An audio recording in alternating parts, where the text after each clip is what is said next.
할렐루야.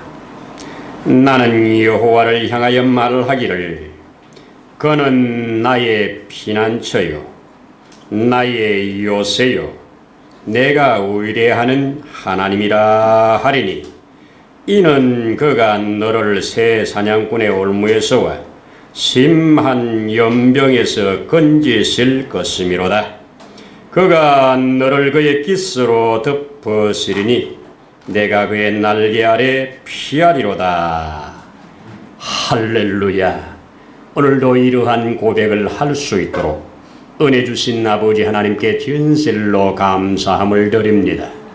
오늘도 우리의 마음과 뜻모아 구별하여 드리는 예배를 우리 하나님께서 흠향하시고 우리 가운데 예비하신 모든 은혜로 넉넉하게 하시기를 원합니다.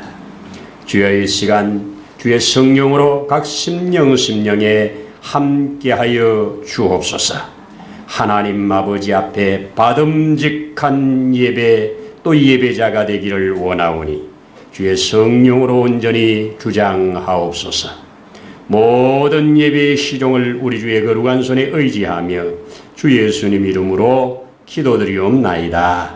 아멘. 아멘. 아멘.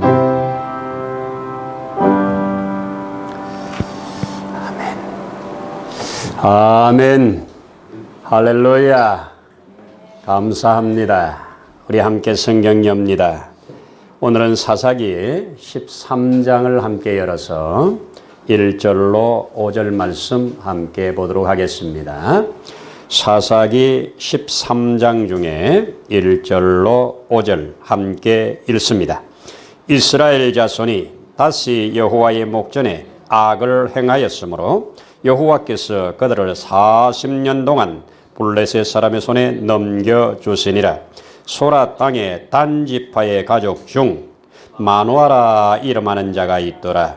그의 아내가 임신하지 못함으로 출산하지 못하더니 여호와의 사자가 그 여인에게 나타나서 그에게 이르시되 보라, 내가 본래 임신하지 못함으로 출산하지 못하였으나 이제 임신하여 아들을 낳으리니 그러므로 너는 삼과 포도주와 독주를 마시지 말며 어떤 부정한 것도 먹지 말지니라. 보라, 내가 임신하여 아들을 낳으리니 그의 머리 위에 삭도를 대지 말라. 이 아이는 태에서 나옴으로부터 하나님께 바쳐진 나세린이 됨이라.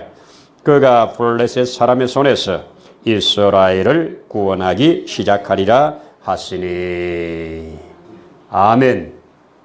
아멘. 할렐루야. 네, 감사합니다. 오늘도 우리 하나님 함께 하십니다. 안 하십니까? 하십니다. 아멘입니다. 좋은 날입니다. 내가 살아있음에 좋은 날입니다. 내가 예배 드릴 수 있음에 좋은 날입니다. 맞지요? 아멘입니다. 벌써 우리는 7월도 마지막 주를 통과하고 있습니다. 참 세월이 너무나도 손살같이 지나는 것을 실감합니다. 오늘도 하나님께서 우리에게 예비하신 좋은 것으로 넉넉하게 하실 줄로 믿습니다. 아멘입니다. 지난주의 날 우리 함께 들은 말씀들 기억하십니까? 옷 입는 얘기였죠. 하나님의 전신갑주를 취하여 입어라. 왜? 강건을 위하여. 왜? 악한 세력을 대적하기 위하여. 왜? 최후의 승리의 그날 주인공이 되기 위하여. 아멘이죠. 어떤 것으로 입으라고요? 진리의 허리띠를 띠고 의의 중배를 붙이고 또 믿음의 방패를 가지고 구원의 투구를 쓰고 말씀의 검으로 넉넉하게 이겨라. 이 모든 것 위에 무엇으로 이 기능을 제대로 발휘하게 하는가? 기도와 간구라고 그랬죠. 바로 무장을 해도 이게 힘이 없으면 아무것도 안 됩니다. 영적 힘을 공급받아서 이 마지막 날에 저와 여러분들이 승리자로 굳건하게 서기를 소원합니다. 아멘이지요. 예, 오늘 질문 하나를 던지면서 여러분과 함께 말씀을 나눠보려고 합니다. 화를 자초한 자에게 소망이 있는가? 화를 자초한 사람에게 희망이 있는가? 오늘 이런 질문을 가지고 함께 말씀을 한번 나눠보려고 합니다. 오늘 우리 읽어진 성경 말씀, 이 삼손 얘기입니다. 우리가 잘 아는 대로 지금 인터넷이나 안 그러면 뭐 다른 미디어에서 이 삼손에 대한 설교가 상당히 많습니다. 그런데 이 삼손에 대한 설교의 대부분은 삼손은 실패자로 그려주고 있습니다. 또 대부분 또 그렇게 인정을 합니다. 그래서 천하장사지만 하나님께 엄청난 힘을 부여받은 사람이지만 그 힘을 잘못 써가지고 실패한 인생으로 그려줍니다. 과연 성경에서 그러한 실패의 교훈을 우리에게 주시려고 성경의 자그마치 사사기에 넉 장이나 할애를 했을까? 저는 여기에 의문을 품습니다. 보통 뭐 아간이라든지 가론유다라든지 간단하게 처리합니다. 그런데 삼손은 간단하게 처리하지 않습니다. 여러분, 제가 알고 있는 것으로는 하늘로부터 하나님으로부터 태어나기 전에 계시를 미리 받은 수태고지라고 그러죠. 그것이 성경에 몇 번이나 나옵니까? 혹시 몇 번 나온지 아십니까? 성경을 좀 많이 읽는 분들.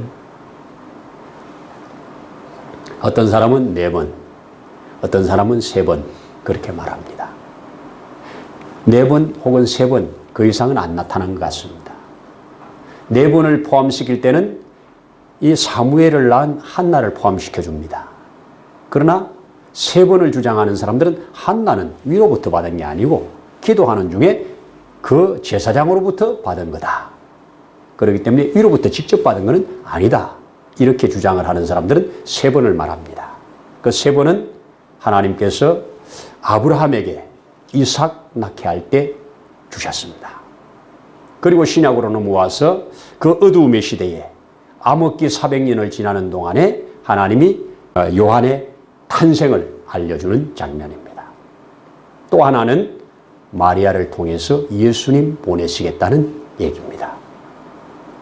그리고 오늘 삼손까지 포함시키면 4개가 됩니다. 또 삼손은 이렇게 하늘로부터 이 미리 태어날 것을 예고받은 사람입니다.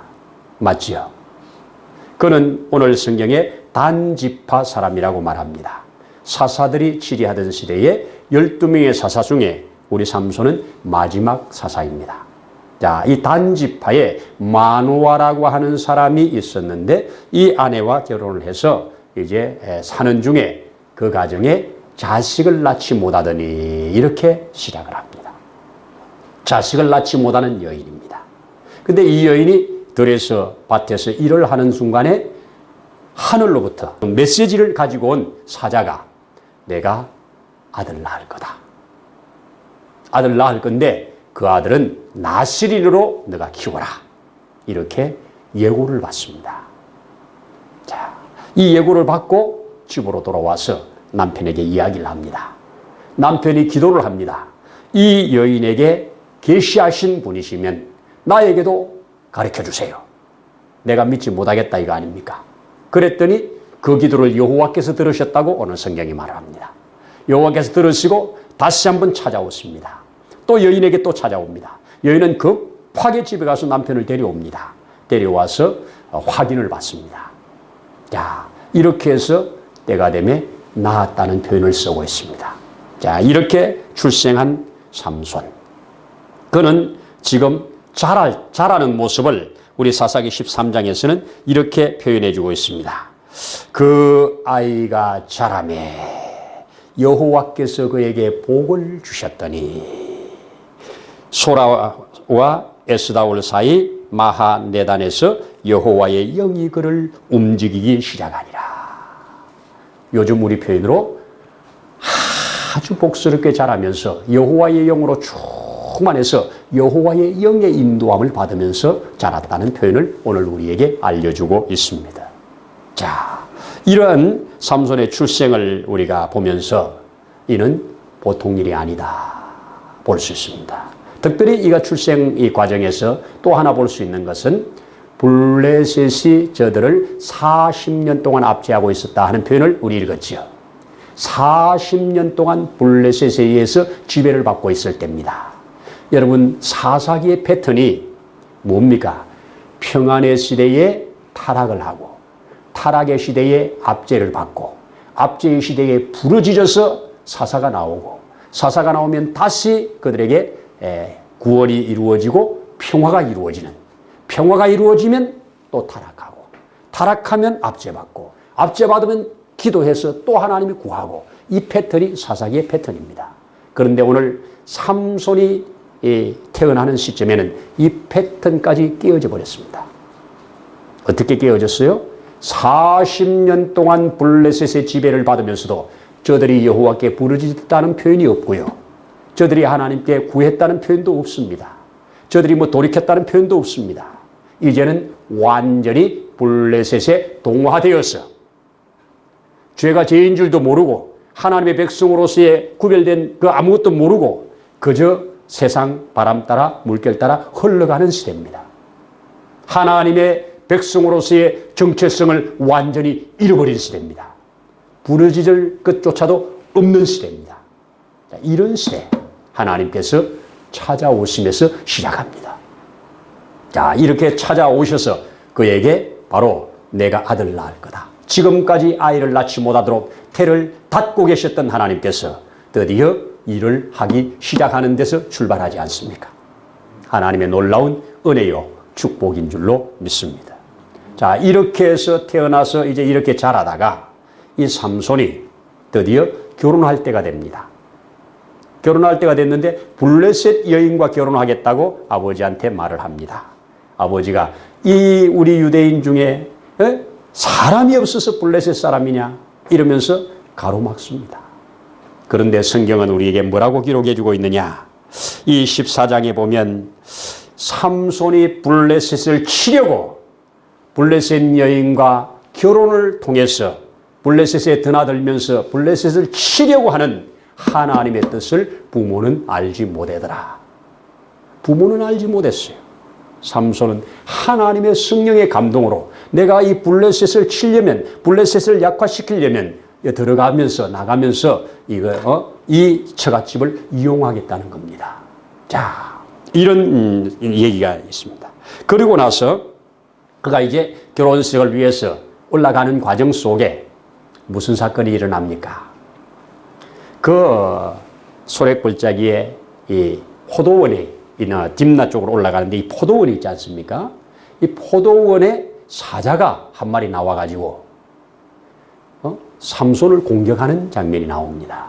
그때 삼손이 하나님의 신에 충만해가지고 이 사자를 염소 새끼 찢듯이 찢었다는 표현을 씁니다. 찢어 죽였다는 겁니다. 여러분, 이거는 삼손이 얼마나 힘이 셌는가 이거 보여주려고 한다면 이거는 초보자입니다. 이 포도원은 예나 지금이나 이스라엘을 상징합니다. 그런데 이 포도원에 사자가 나타나가지고 지금 삼손을 공격하는 이 사건은 바로 사자는 지금 이스라엘을 괴롭히고 있는 블레셋을 비유하는 겁니다. 그러니까 이 지금 포도원에서 이 사자가 나타나서 공격하는 이 사자는 지금 이스라엘을 괴롭히고 있는 이 블레셋이라면 삼손은 하나님의 영에 의해서 이걸 깨달았든지 못 깨달았지 이걸 잡아 찢음으로 얘를 사자를 죽임으로 이제 삼손에게 하나님께서 보내신 사명을 알려주는 사인이라고 믿습니다. 사명이 뭐라고요? 내가 블레셋으로부터 이스라엘을 구원하기 시작하리라. 이렇게 확실한 메시지를 주었어요. 마치 마태복음 1장 21절에 아이들을 낳으리니 이 아들이 자기 백성을 저희 집에서 구원할 자임이라 이런 메시지와 똑같이 메시지를 주었어요. 자, 이 메시지를 받아가지고 지금 나가고 있는 중에 사자가 가로막은 겁니다. 그래서 사자를 그냥 잡아서 찢어서 죽여버리는 사건을 알 수가 있습니다. 자, 이렇게 해서 결혼식에 하러 갔는데 결혼 잔치를 하지요. 결혼 잔치를 먼저 하면서, 왜냐하면 신랑이 신부 집에 결혼하러 가면 먼저 결혼식 전에 6일 정도 잔치를 합니다. 이 잔치 과정이 결혼식 과정이에요. 근데 이 잔치 중에 수수께끼를 하나 냈는데, 이 수수께끼를 못 맞추면 너희가 나한테 옷을 갖다 주고, 내가 맞추면 너희 수대로 다 준다. 그게 모인 사람이 30명이잖아요. 그러니까 수수께끼를 못 맞추면 삼손은 옷 30벌을 얻는 거고, 수수께끼를 맞추면 삼손이 30벌의 옷을 갖다 줘야 되는 겁니다. 그 옷들이 그냥 대충 입는 옷이 아니고 아주 귀한 옷들이에요. 방백들이 입는 옷. 자, 이 수수께끼를 저들이 못 푸니까 이 집에다가 얼마나 압력을 넣었는지 여자가 견디지 못해서 삼손으로부터 답을 받아내지요. 받아내가지고 그들에게 가르쳐 줍니다. 이 가르쳐 주고 나서 결국 그들이 대답을 하니까, 너희가 이 내 암송아지를 못 살게 굴어가지고 이 답을 알아냈다. 그러면서 내가 약속은 지킨다 하고 나가가지고 블레셋의 방백들, 그 고관들 잔치하는 곳에 가가지고 그들을 그냥 30명을 때려 죽이고 그들의 옷을 벗겨가지고 와가지고 나누어주는 이런 일을 합니다. 그리고 삼손은 거기에 열받아가지고 결혼식도 마치기 전에 그냥 집에 가버립니다.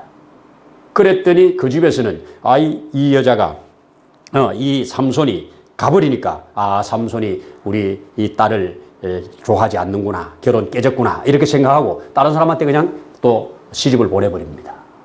이렇게 되니까 삼손이 그 다음에 약속된 때 데리러 오니까 다른 사람한테 줘버렸다고 하니까 기가 막히죠. 그래가지고 또 열받아가지고 나가서 여우를 300마리나 잡아가지고 거기다 꼬리에 불을 질러가지고 그냥 들판에 풀어놓으니까 그냥 꼬리에 불 붙은 놈들이 얼마나 휘젓고 다니는지, 그래서 온 들을 다 불태워버리는 사건이 나타납니다. 자, 이렇게 되니까 그 불태움을 받은 밭의 사람들이 이게 도대체 뭐 때문이야 했더니 삼손이 그 집에 가가지고 열받아서 그랬다니까 그 놈들이 몰려와가지고 삼손의 처갓집이 될 뻔했던 그 집에 들어가가지고 그 딸과 그의 아버지를 다 죽여버립니다. 또 이렇게 막 이래 죽고 저래 죽고 계속 죽어나가는 거예요. 자, 이렇게 됐습니다. 그리고 삼손이 이제 한 골짜기에 들어가 있을 때 이 사람들이 떼를 지어가지고 유대인들을 찾아옵니다. 삼손이 지금 이렇게 악행을 행하고 있는데 가만히 둘 수 없다. 안 그럼 너희를 우리가 다 초토화시켜버릴 테니 삼손을 우리한테 넘겨라. 이랬더니 이 사람들이 그래 그렇게 하지. 마치 이 예수님이 재판받을 때에 이 대제사장 되었던 사람이 한 사람이 죽음으로 우리 민족이 산다면 죽는 것이 유익하다 이런 말을 하죠. 이 삼손 하나 죽고 우리 민족들이 다 평안하다면 삼손 내주겠다는 겁니다. 그래서 3,000명이나 되는 사람들이 삼손한테 갑니다. 우리 민족을 위해서 네가 좀 희생해라. 우리 민족이 살아야 되지 않겠냐. 삼손은 거기에 말합니다. 나를 당신들의 손으로는 나를 해하지 않는다고 말해주라. 그랬더니 그렇게 하겠다. 그래서 묶여가지고 그들에게 넘겨집니다. 넘겨져서 가는 중에 하나님의 성령이 임해가지고 묶어놓은 줄을 다 끊어버리고 거기서 또 그들과 싸움을 하는데 그때 그 유명한 나귀 턱배 하나 가지고 1,000명 죽이는 사건이 그때 일어납니다. 이렇게 해서 또 1,000명을 또 죽여버리는.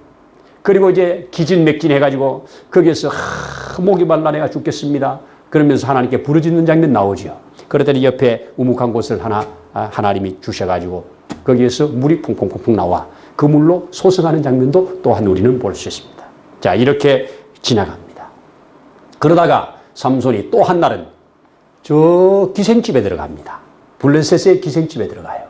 그랬더니 마침내 틈을 보고 있던 사람들이 기생집에 삼손이 들어갔다. 우리가 급습해서 저를 쳐 죽이자. 이렇게 해가지고 사람들이 쫙 모여서 겹겹이 그 기생집을 둘러쌉니다. 딥나에서. 자, 이렇게 포위가 되었는데 삼손은 그 밤에 잠을 자지 아니하고 기다리고 있습니다. 그리고 가장 무르익은 그들은 새벽에 치기로 딱 준비를 했거든요. 근데 새벽이 되기 전에 한밤중에 일어나가지고 바깥으로 나가서 성문을 뽑아버립니다. 문설주를 뽑아버립니다. 성문과 그 문설주를 뽑아가지고 양어깨에 메고 걸어갑니다. 어디까지? 헤브론까지. 이스라엘의 가장 핵심 도시 헤브론에다가 그걸 탁 갖다가 놔버립니다. 이제는 성문이 없어지는 겁니다. 여러분, 뭔가 생각나는 게 있지 않습니까? 아브라함에게 이삭을 드렸을 때 하나님께서 주신 메시지, 내 대적의 문을 얻으리라. 대적의 문을 통째로 뽑아가지고 그냥 옮겨버림으로 이게 문이 없어지는 이런 일을 해내는 역사를 성경에서 자세히 기록해주고 있지 않습니까? 자, 그 다음에 이제 마지막 사건이 흘러가는 곳이 바로 들릴라 만나는 사건입니다. 이 들릴라라고 하는 여인을 사랑했다 이렇게 표현합니다. 다른 여인들과는 달리 들릴라는 정말 삼손이 사랑하겠습니다. 그렇게 사랑을 해서 그와 이제 사랑을 나누는 중에 이 블레셋 사람들이 이 들릴라에게 와가지고 네가 삼손의 힘의 근원을 우리에게 알려주면, 삼손을 잡을 수 있는 계략을 우리에게 주면 우리가 각각 은 1,100개씩을 너에게 주겠다. 성경에는 이 흐름을 전체로 볼 때 한 5방백 정도 됩니다. 5방백이 대표들이 와가지고 1,100개씩 준다면 5,500을 받는 겁니다. 여러분, 사사기에 보면, 이 사사시대 아닙니까? 사사기에 보면 이 제사장 한 사람이 미가의 집에 들어와서 당신이 우리를 위해서 기도를 해주고 우리를 위해서 제사를 드려주고 우리의 제사장이 되어준다면 당신에게 우리가 이만큼 연봉을 주겠습니다. 연봉 계약하는 장면 나오죠. 그때 1년 연봉이 은 10개입니다. 은 10개. 은 10개가 1년 연봉인데 당신에게 1,100개 준답니다. 그것도 각각 준답니다. 이 여자는 이 엄청난 돈 앞에 사랑을 팔아버립니다. 그런데 삼손은 그 여인이 그렇게 자기를 볶아가지고 말을 하는데 거짓말을 계속하지요. 자, 한 번, 두 번, 세 번까지 거짓말로 말을 합니다. 그래서 3번이나 블레셋 사람들이 그를 공격을 했습니다.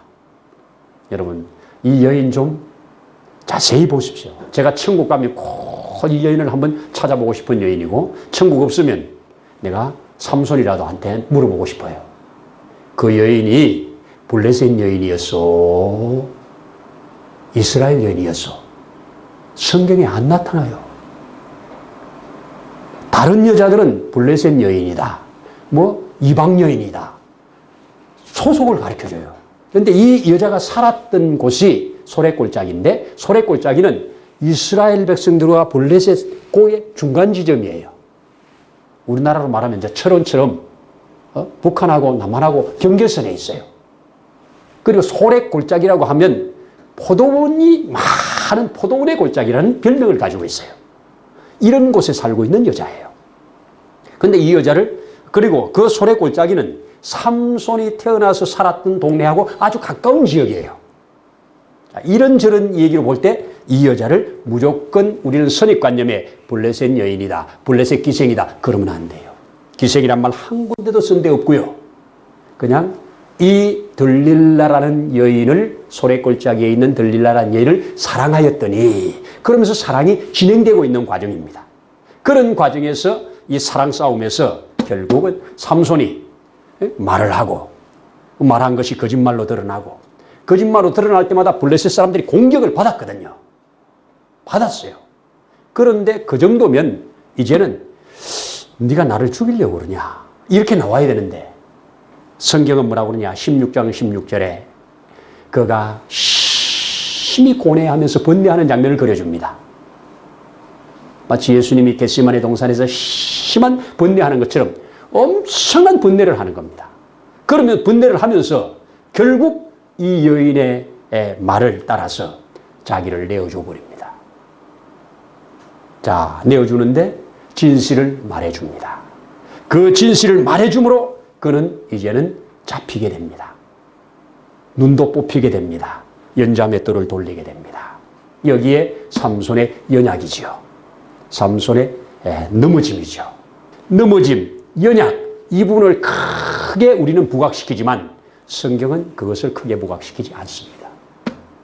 여러분, 다윗이 밧세바로 인해서 넘어진 거, 인구조사해가지고 엄청난 나라에 재앙을 가져온 거, 그거 정말 큰 사건입니다. 그런데도 그 사건 때문에 다윗이 실패자라고 말하지 않습니다. 삼손은 결국 이 사건으로 그 죽음의 자리에 자기를 내어준 겁니다. 내어준 후에 그는 그곳에서 그 엄청난 괴로움을 받으면서, 특별히 가장 큰 괴로움은 그들의 다곤 신전에서 우리의 신이 삼손의 신을 이겼다. 이제 삼손의 신은 약하다. 그러면서 그 다곤 신전에서 그렇게 다곤을 높이는 이런 얘기를 그가 들을 때 얼마나 괴로웠을까. 그 괴로움 속에 성경은 뭐라고 기록하느냐. 그런 중에 머리가 자라니라. 여러분, 왜 나시린에게 머리를 밀지 말라고 하는가? 고린도전서에서 우리 내용을 빌려오면 여인의 머리는 남자여 그러죠. 그래서 여인의 위에 남자가 있다는 표시로 여인이 머리를 길게 할 것이요.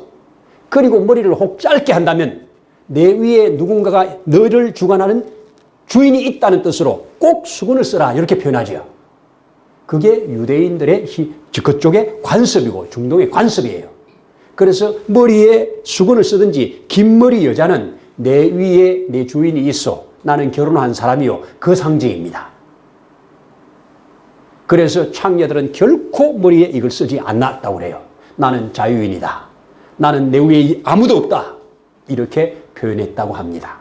그러니 이 지금 남자가 머리를 길게 한다. 이 표현은 오늘 여기 나시린에게 주신 법을 우리 모세가 하나님께로부터 받은 이 나시린의 법에는 적어도 나시린은 세 가지가 구별돼요. 기억합니까? 독주, 포도주 멀리해라. 왜? 포도주는 세상의 기쁨의 상징이에요. 기쁨의 상징, 그 세상 기쁨에 취하지 말라. 구별되어 살아라. 또 하나는 뭡니까? 시체라든지 부정한 것 만지지 마라. 너는 생명을 살릴 자이니 부정과 함께하지 마라. 그렇게 말합니다. 그리고 머리에 삭도 머리를 자르지 마라. 네 위에 나 있음을 고백해라. 나는 너를 구별한 자로 너 위에 나 있음을 항상 기억해라. 이것으로 머리를 안 깎는 겁니다. 이제 머리를 깎았다면 내 위에 주인이 없어지는 거예요. 그때 여호와께서 자기를 떠나신 줄을 삼손도 알지 못할 만큼 어두워졌습니다. 머리가 깎인 다음에. 자, 이런 상황 속에서 삼손이 머리가 자라니라. 하나님의 은혜입니다. 자, 머리가 자라는 그 순간에 그는 정신이 다시 돌아오면서 나의 마지막을 어떻게 할 것인가. 여기에 그는 마지막 그 순간을 자신을 내어줌으로 자신에게 하나님이 부여하신 사명을 완성하는 쪽으로 한 걸음씩 걸어갑니다. 보내신 사명이 처음부터 뭐라고요? 블레셋으로부터 이스라엘을 구원하기 시작하리라. 구원의 완성이 아닙니다. 구원하기 시작하는 겁니다. 자, 이 유다가 그렇게 강력한 우리 유다 지파, 거기에도 갈렙, 그리고 온니엘, 이 강력한 사람들, 헤브론을 한꺼번에 먹어버리는 이 엄청난 파워가 있는 사람들도 블레셋은 어떻게 못 해왔습니다. 블레셋이 그렇게 강한 족입니다. 이 블레셋으로부터 틈만 있으면 블레셋으로부터 괴로움을 받고 있는 여기에 이제 너로 인해서 블레셋을 깨뜨리기 시작해서 블레셋으로부터 너가 구원받는 일을 시작하리라. 하나님이 그렇게 말씀하셨습니다. 그때 삼손에게 기회가 주어집니다. 블레셋의 방백들 3천여 명이 한자리에 모여서 축제를 하는 그 순간, 거기에 또 삼손을 불러내가지고 모욕과 조롱과 온갖 비난을 퍼붓기 위해서 삼손을 불러낼 때 삼손이 자기를 이끄는 자에게 이 집을 바치고 있는 기둥으로 나를 안내하라고, 그리고 그 기둥으로 가가지고 마지막에 하나님께 부르짖습니다. 하나님, 나에게 한 번만 더 힘을 주셨어. 이들과 함께 죽기를 원합니다.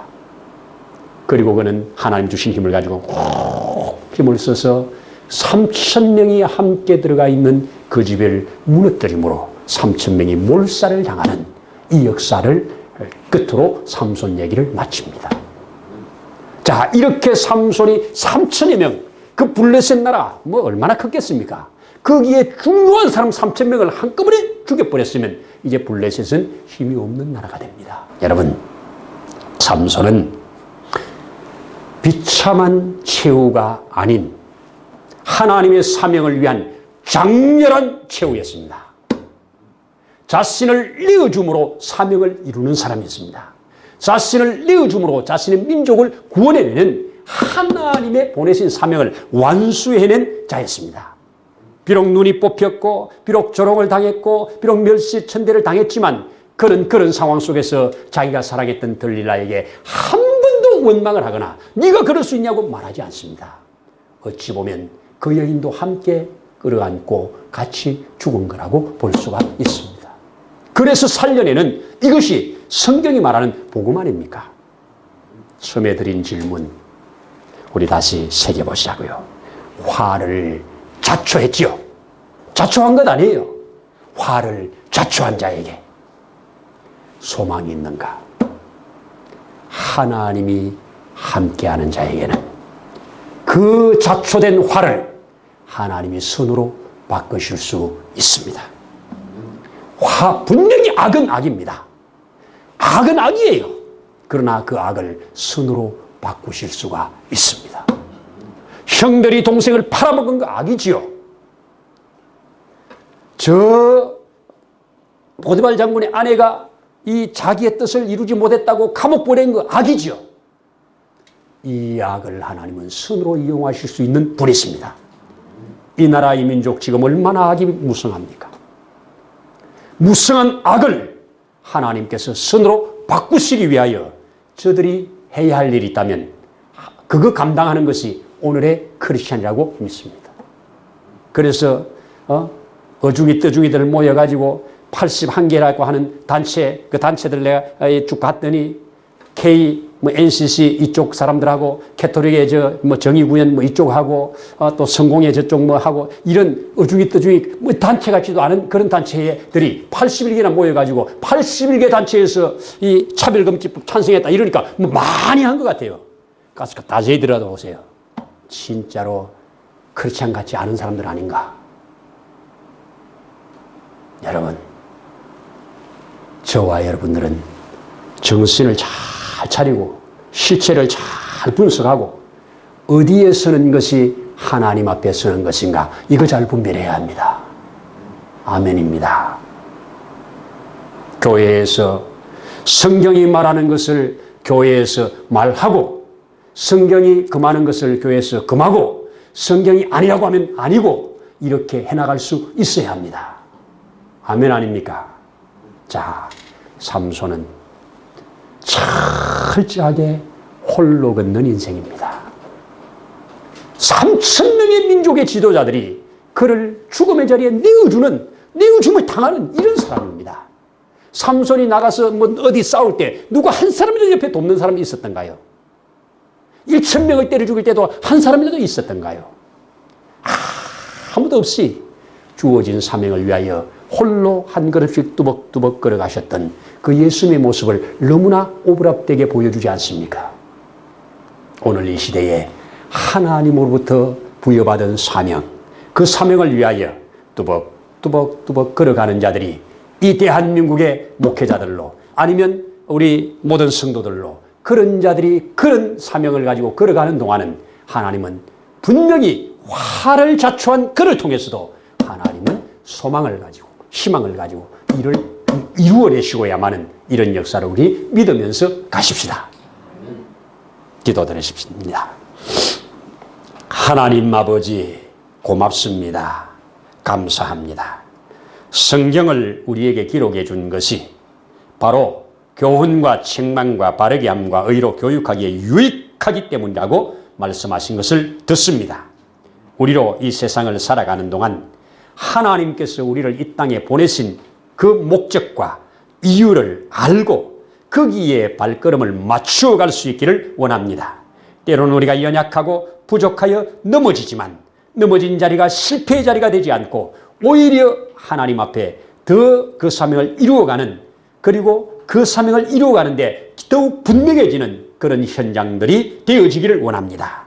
우리 힘만 가지고 안 되기에 성령이 함께 해 주신 줄로 믿습니다.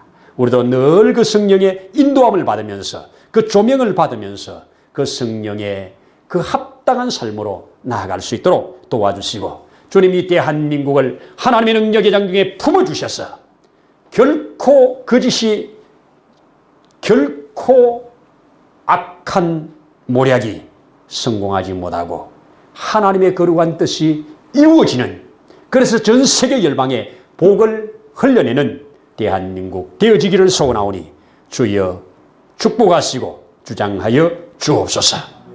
오늘도 함께 하신 주 예수님 이름으로 기도드리옵나이다. 아멘.